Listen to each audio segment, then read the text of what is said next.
শুনলাম আপনার পোলা নাকি বিদেশে মারা গেছে। ওরে বাজান, ওরে লাল, ওর কলিজার টুকরা আর বাইসা নাই।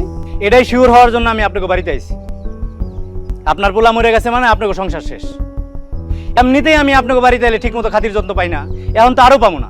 কারণ হলে এখন আপনারা নিজেরাই 2 বেলা ভাত খাইতে পারবেন না, আমার খাতির করবেন কই থেকে?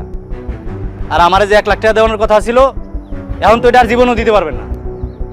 এই জন্য আমি সিদ্ধান্ত নিছি, আপনার মায়ের লগে আমি আর সংসার করুম না।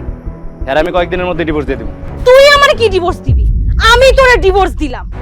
শয়তানের বাচ্চা, হারামির বাচ্চা, যেখানে আমার ভাইটা মইরা গেছে তুই আমারে আমার পরিবারে সান্ত্বনা দিবি, তুই সেখানে আইসা কাটা গায়ে নুনের চিটা দিতেছস।